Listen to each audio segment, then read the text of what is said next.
Welcome to Golden Whiskers Live. If you don't know me, my name is Scott Colby. I'm a cat dad to Nico and Milo, who are 2 years old. And I do this podcast to honor my previous cats, Nomar and Mia, who lived to 16 and 20. So they taught me a lot about love and longevity, but I can't wait to learn more from Penny because I know there were some things I did with Nomar and Mia that weren't great for their longevity. And I'm learning a lot from Penny on how to keep Nico and Milo healthy and happy. So today we're diving into a topic that I know so many cat parents care about. That's how we help our cats live longer, healthier, and happier lives. And we might actually be aging them faster without realizing it. So I'm joined by somebody that you all know, Penny Wood, also known as Dr. Zoolittle.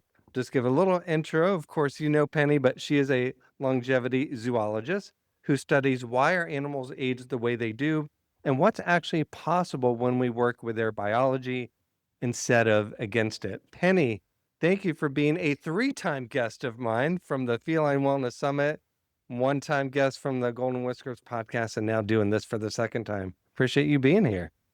Thank you so much, Scott. Thank you very much for that introduction. It is my pleasure to have this conversation and to share with you what the wisdom that I might have about how simple it is to unlock a longer lifespan.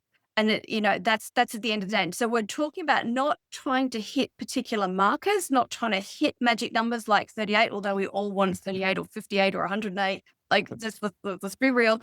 But we're not about hitting those things just for the sake of hitting them. We're talking about animal welfare. We're talking about quality of life. We're talking about a life that's worth living and how to have that for as long as possible so that they get to enjoy more of you.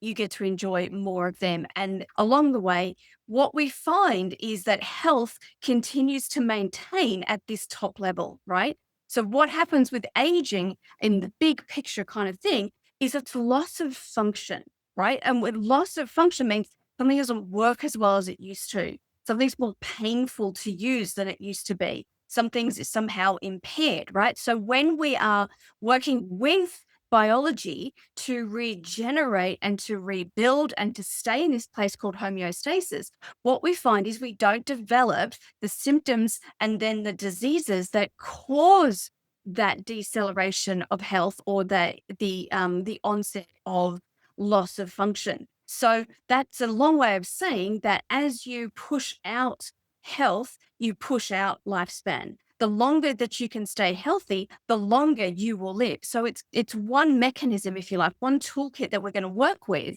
that gets two amazing positive responses: healthier, happier, less vet bills, less medicine, less stress, less heartache, less suffering, right? And then more time together. So it's such a good news story that I just wish everybody knew about it.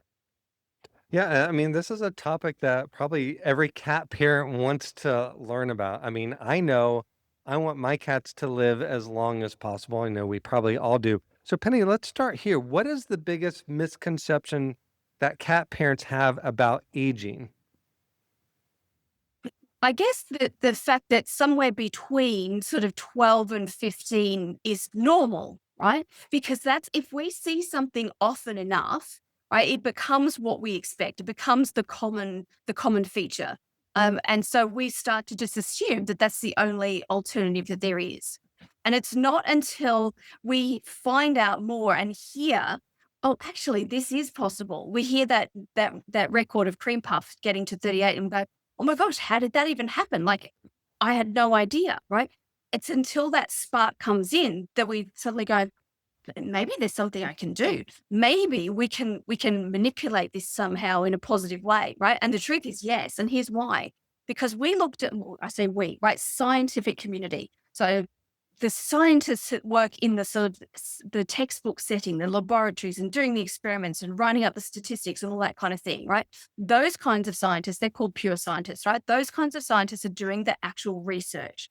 And what they find is when you ask the question, how much of your lifespan is determined by genes, and how much is determined by lifestyle, or the nature nurture question, if you've ever heard that spoken about before, right? What's nature and what's nurture, right? So nature is your DNA, what your body is coding for. It doesn't matter what you are, an elephant, a whale, a cat, a person, right?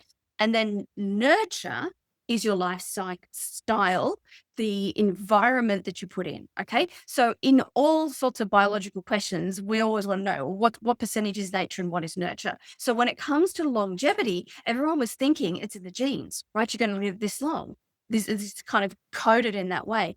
And it kind of is, right? Because we know if we look at different species, an elephant and a parrot and a giant tortoise and a big old whale are going to live longer than a mouse and a squirrel and a bunny, right? It's just, that's just the way it goes in biology, in zoology. Okay.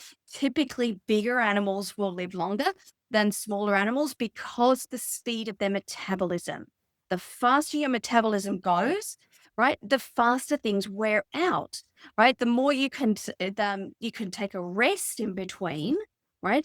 Then you've got a chance to regenerate, right? But if you're always on the go, right? Think about it's any kind of machine that you're like running a hairdryer, right? If you just run your hairdryer nonstop the whole time without ever turning it off, it would overheat, it would probably burn out the thing, and it would stop working. If you use it like for 10 minutes once a week, it's going to last you a very long time, right? So that's kind of how metabolism is going, right? So the more often you eat, the more you're burning all the time, the faster you conk out. So smaller animals go faster, live faster, and die younger, typically, than big ones.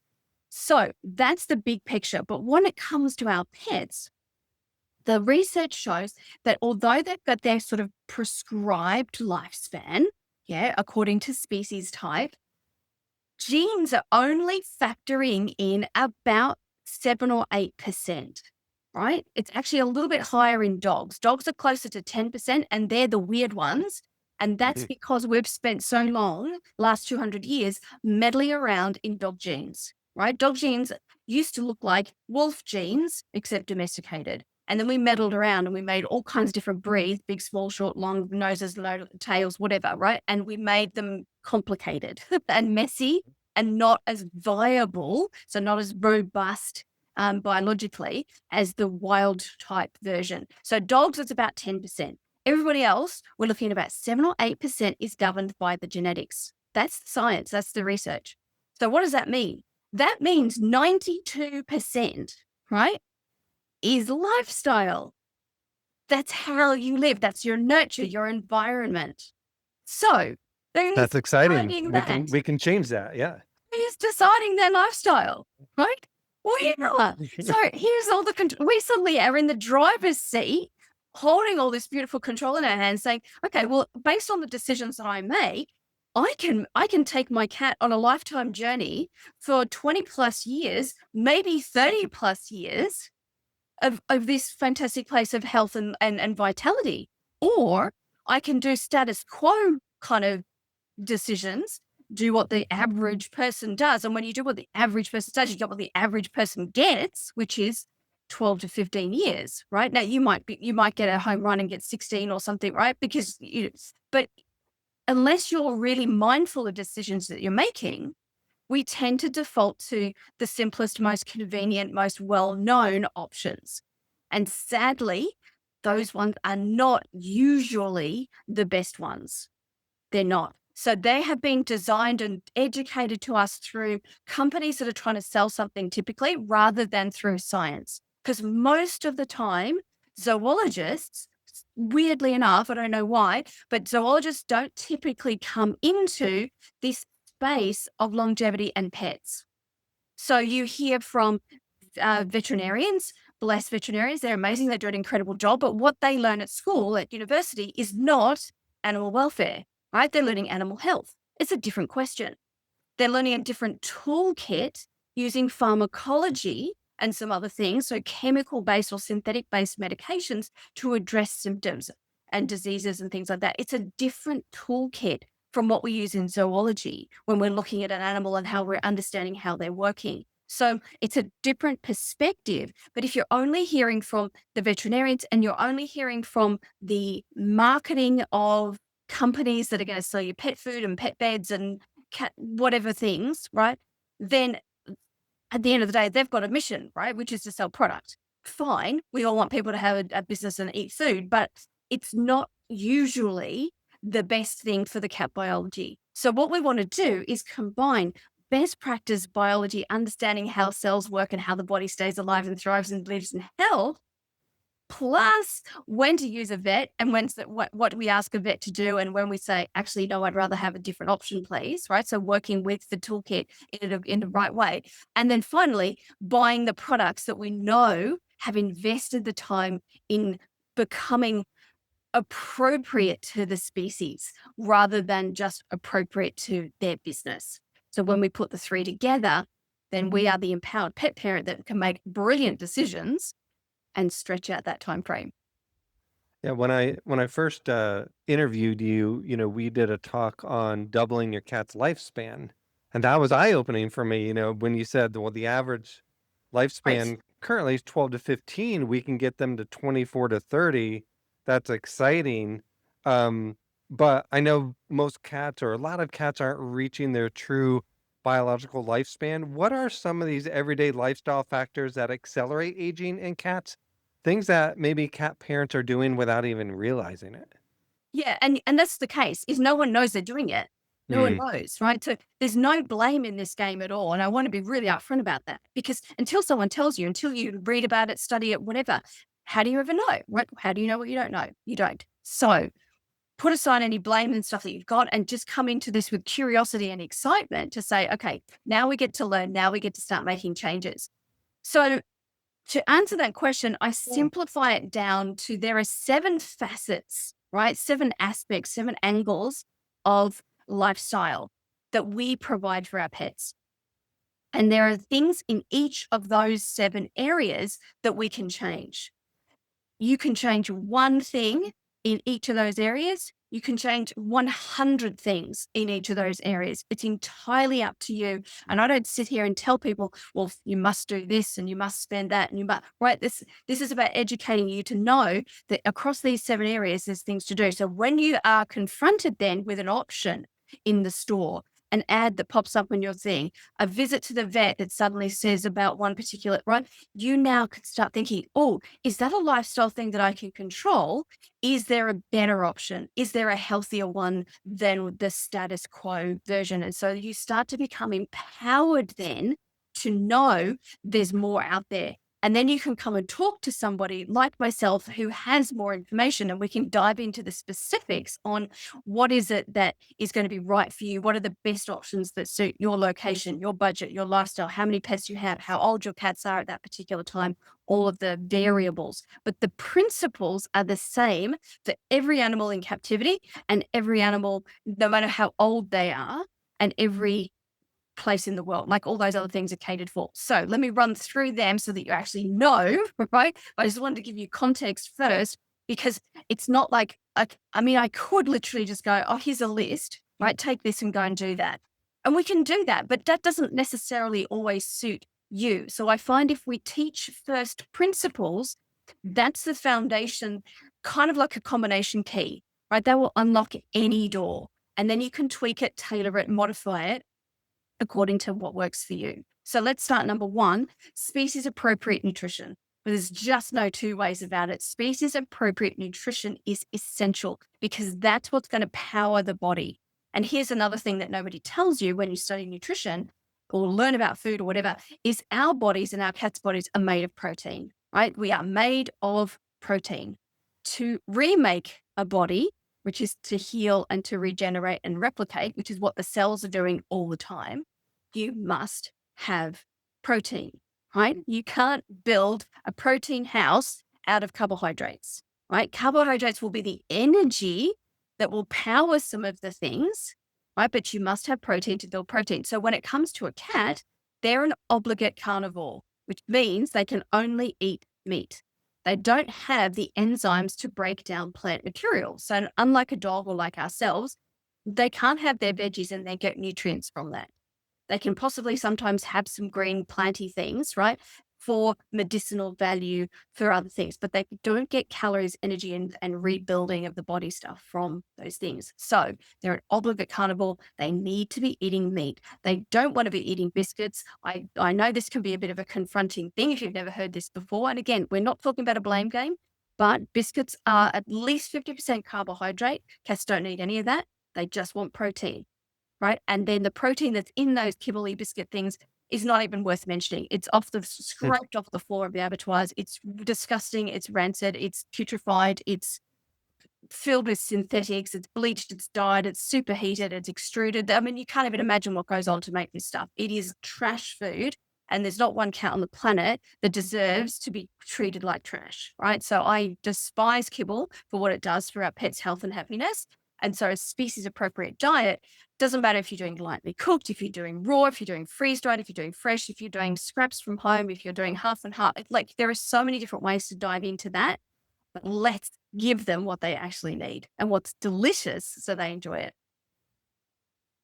I love it because I love that you're saying to not blame anybody Mm. because I didn't know any better with Mia and Nomar, my two cats. I feel fortunate that they lived to 16 and 20. Now that I know what I know, I fed them just kibble their first 12 years.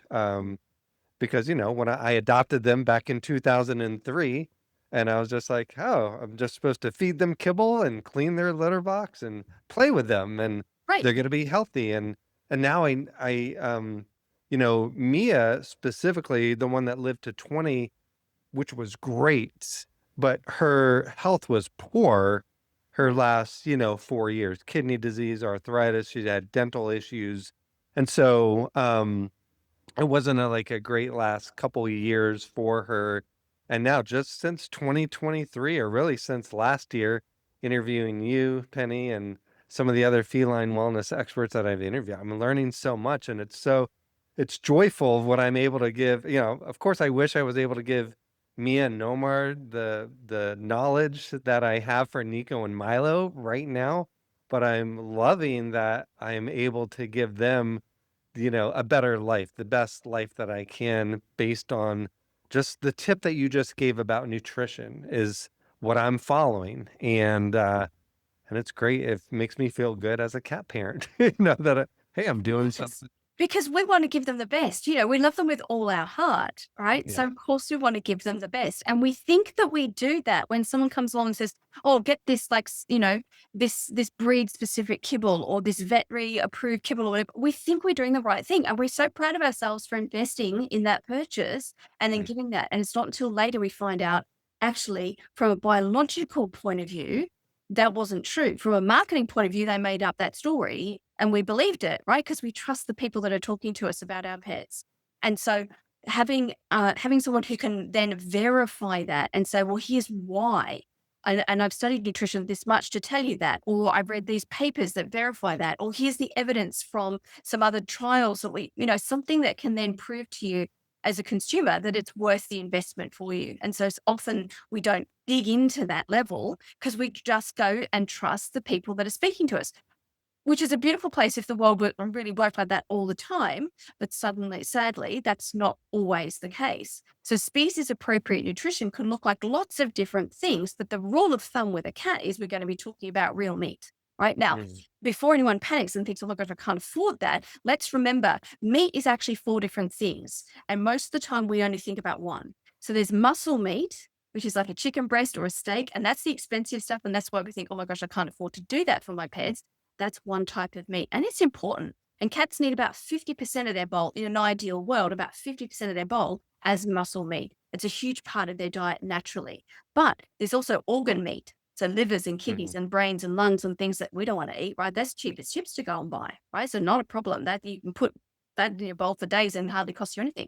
Bone, right? Raw bone, essential for cats, right? They need that. When they're catching a mouse in the wild, are they like nibbling around the bones and then leaving a little pile on the lawn?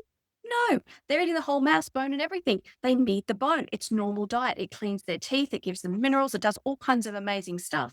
So bone, again, cheap as chips, right? And then lastly, we've got collagen tissue. So this is skin and fur and collagen and connective tissues and ligaments and tendons and all the goopy stuff that again we don't want to eat. So when it comes to feeding meat to our cats, we've got the four kinds of meat. Only one of them has kind of a price tag on it.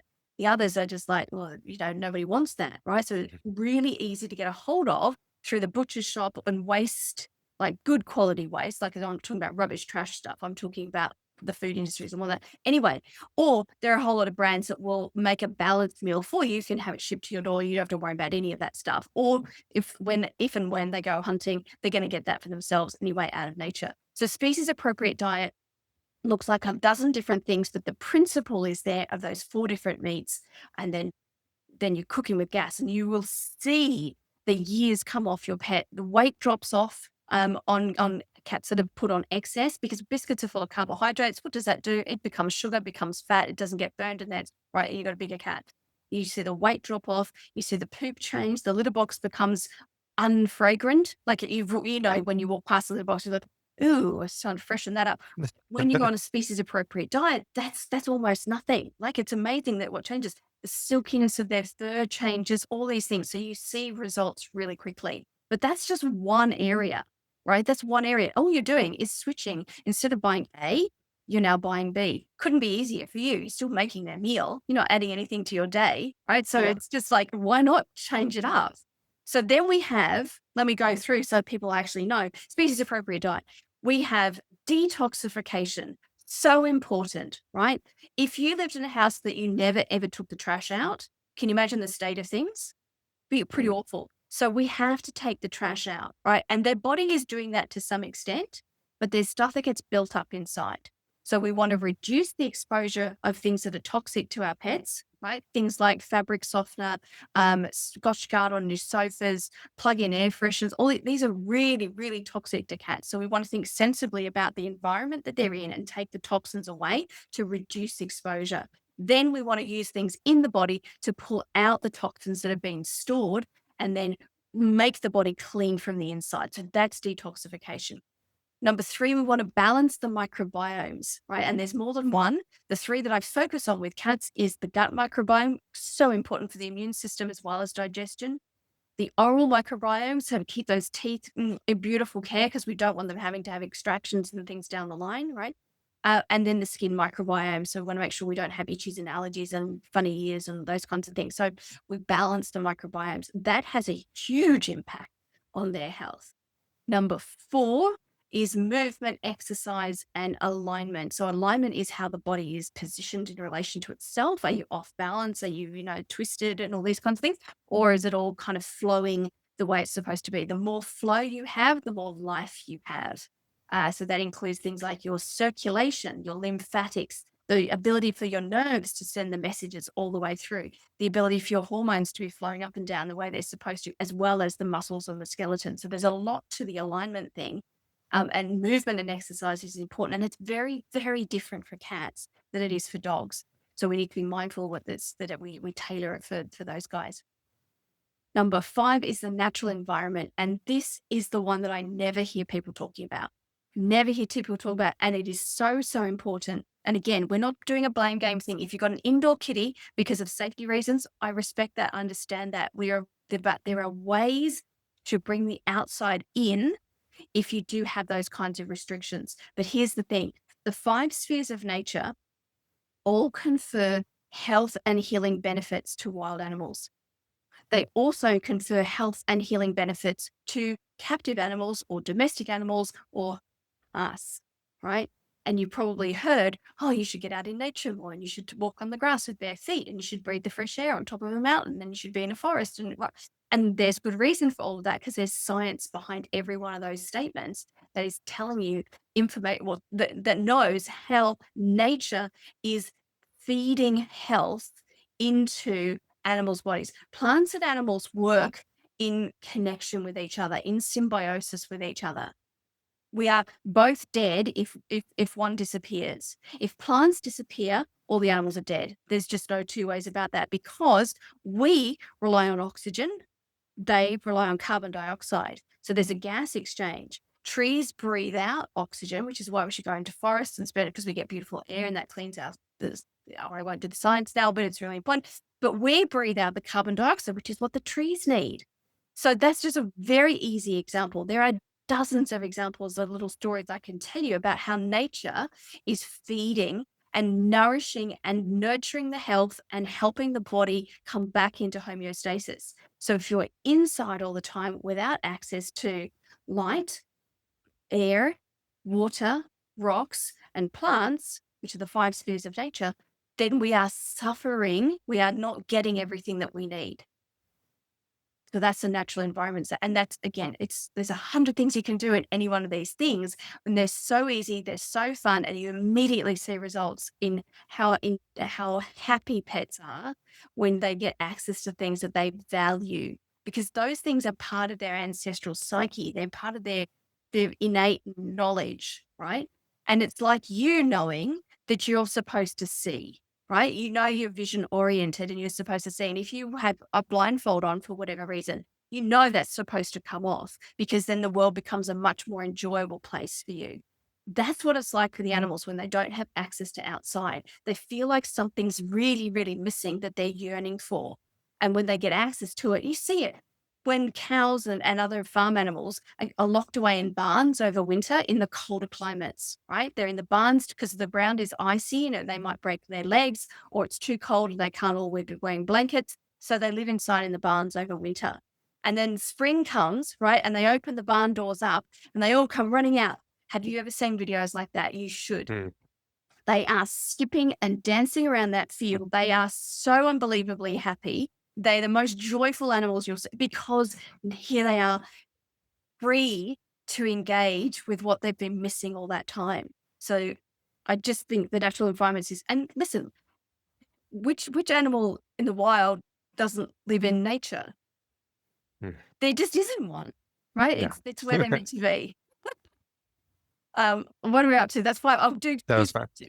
So number 6 is hormones. We need to balance the hormones, right? We're talking far more beyond the spay and neuter question, although that's a really thorny one to dive into. There's a lot of stuff we can do to help them with that. But if we do spay and neuter, then we have to understand what that's doing to the rest of the body. And it is an age accelerant in short terms. So don't worry if you've already done it. Like it's not a blame game, but it's knowing what can you do to help with that. And if you haven't done that yet and thinking about it, what are the best ages and ways to go about doing that to protect that? But we're also talking about the pancreas with the insulin, the thyroid, the adrenals, the stress ones. All of those things are super important. So that's hormones. And then lastly, it's the mental health and welfare. So the mental health and happiness side of things. Are they stimulated? Are they feeling bonded and safe with you? Do they have this beautiful connection? What can you do to enhance that? Do you want to give them socialization, desensitization, training, enrichment, fun, play, games, all that good stuff comes down in there because the mind health and happiness is just as important as the body and the two are connected. So if you're feeling depressed and shut down and withdrawn and disengaged from the world, the body takes a hit.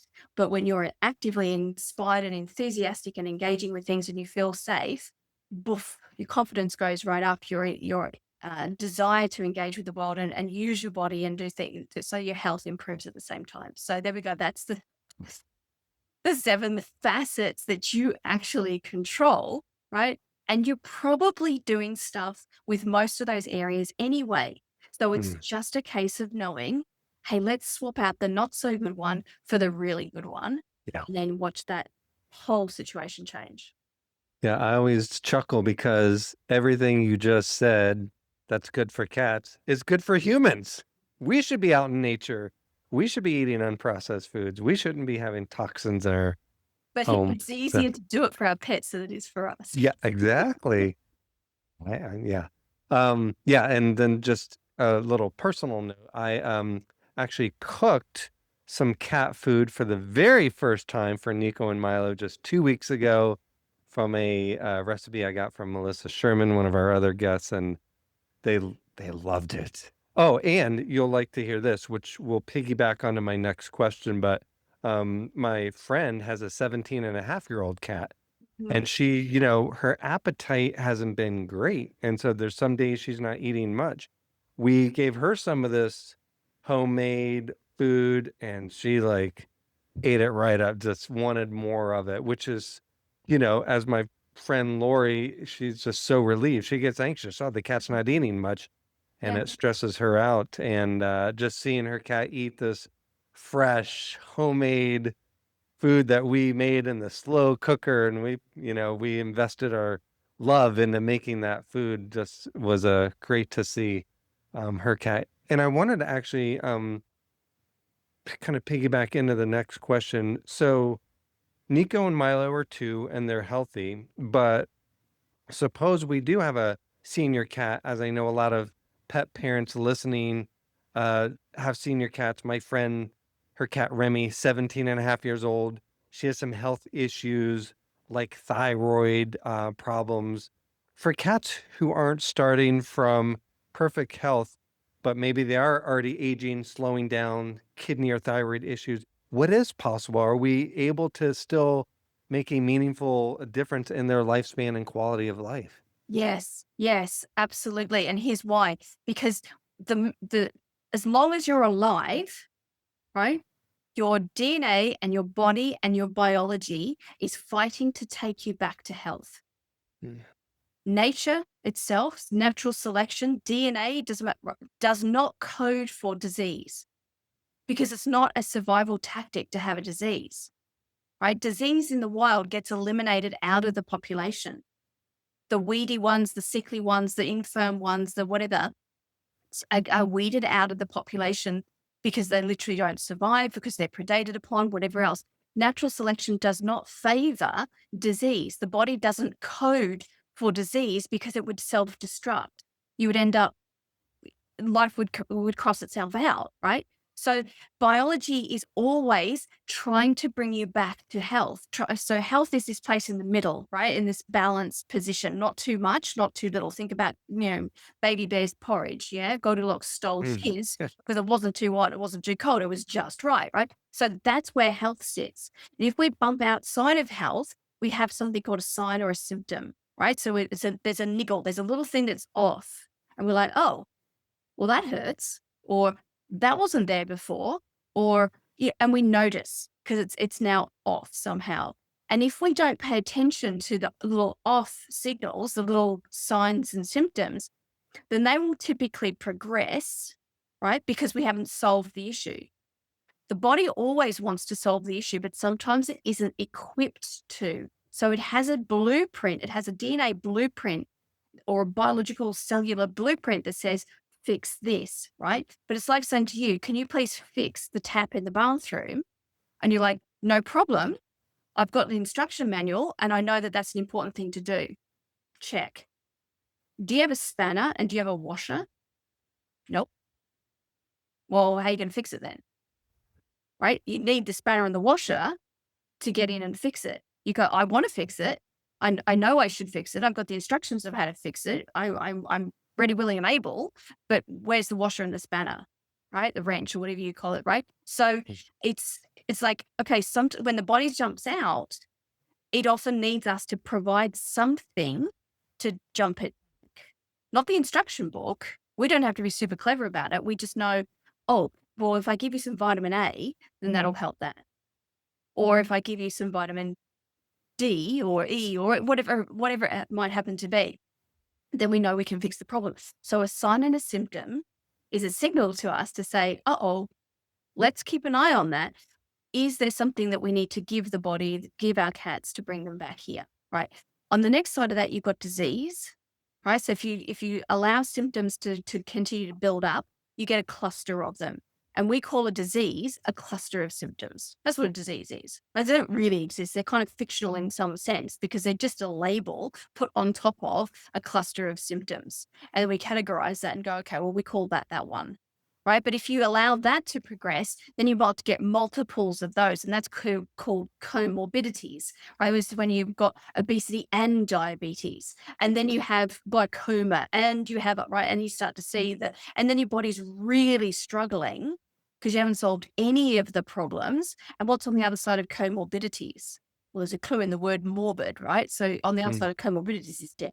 So we don't want to be pushing out one way or the other. And we want to be coming back to this place in the middle. So to go back to your original question, which I've now forgotten, but I knew that I was leading it with all of that. A senior cat that already Right, has some health right. issues. Yeah. What Thank can we you. do that? So it doesn't matter if you're 1 or 101, your Mm, body is going to be trying to bring you back here. okay. So it doesn't matter where you are along that thing, although the sooner the better. If we can get to the root cause, why is that thing not working properly? And what does it need us to give? Then we can always come back here.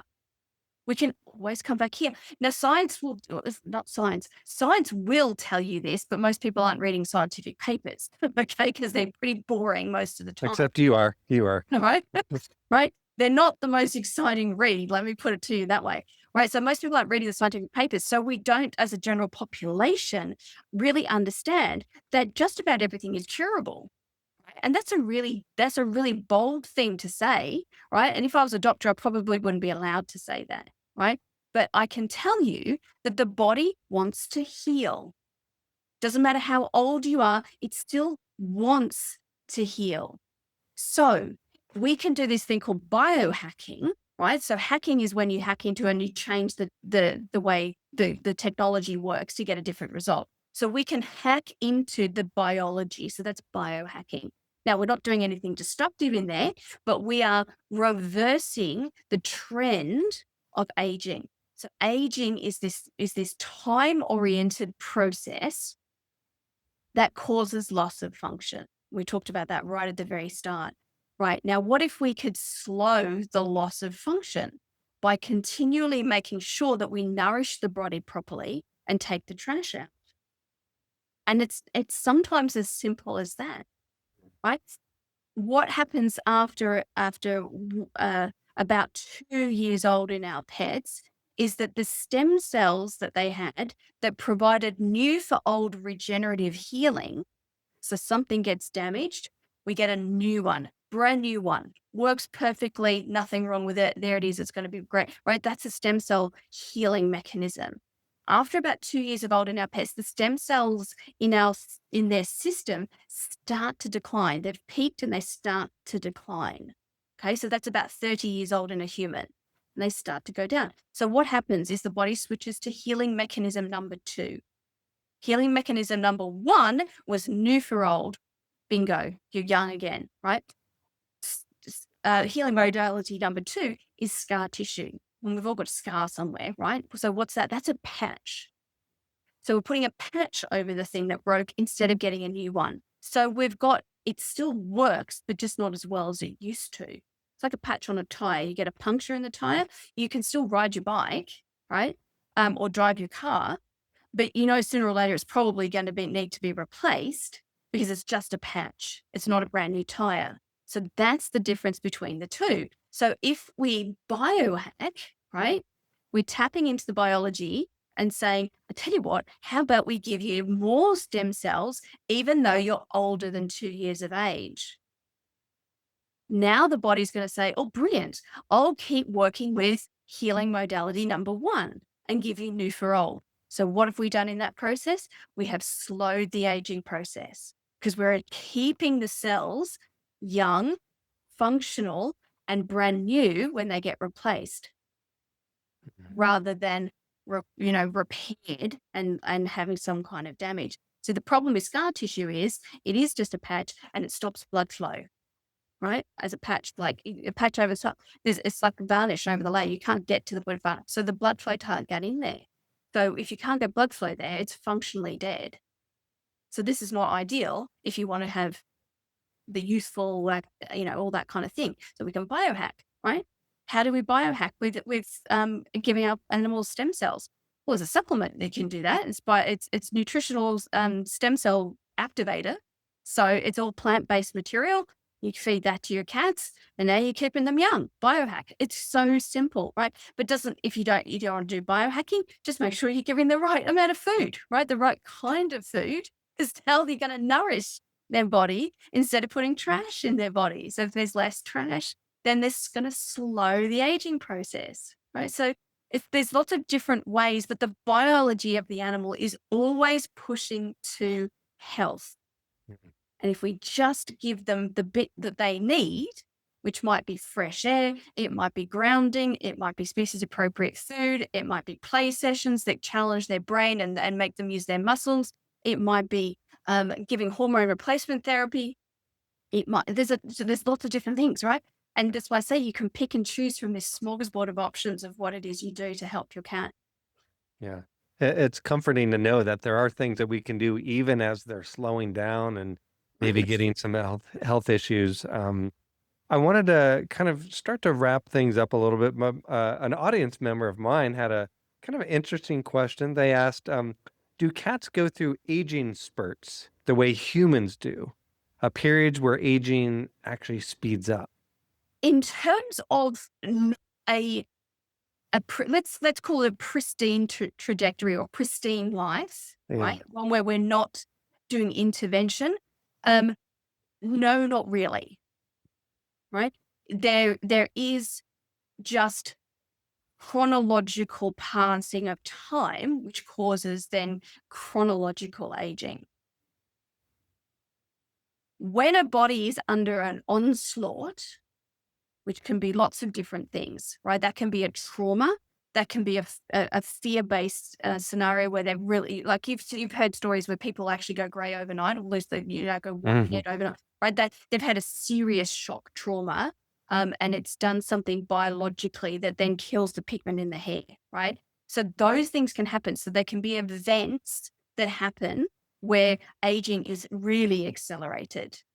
So diseases can do that. Diseases will accelerate the aging process. Onslaughts on the body that aren't then softened or mitigated or reversed or protected or detoxed, right, will then have a holding an accelerated effect. So not in the way that I think you're asking, Yeah. when we allow the animals to just, live, but when they go through something, then there'll be, and it's exactly the same with us. Yeah. Every time we chat, Penny, I always think to myself, and I actually said this to Melissa and Julian last week, who I interviewed. God, I just wish I knew you like 10 years ago, when Mia and Nomar were still alive, and just there's so much to learn, and it's again, I said this earlier. It's great that I can just apply what you're teaching to Nico and Milo to help them thrive. So thank you so much for taking the time for doing a live version of the Golden Whiskers podcast. I always learn so much. Again, I'm just so thrilled that there are people like you out there who are knowledgeable. Like you said earlier, like the research is, can get kind of boring. So I don't read it, but I interview people that do. And so that's it's so beneficial for me, and I love that I can share this with other people in my community as well. So everybody watching or listening to the Golden Whiskers podcast, thank you so much for being attentive and your patience and for your time. We all want our cats to live longer, healthier lives, and Penny's got the knowledge to help us there. So thank you, Penny. Thank you, everybody, for tuning in.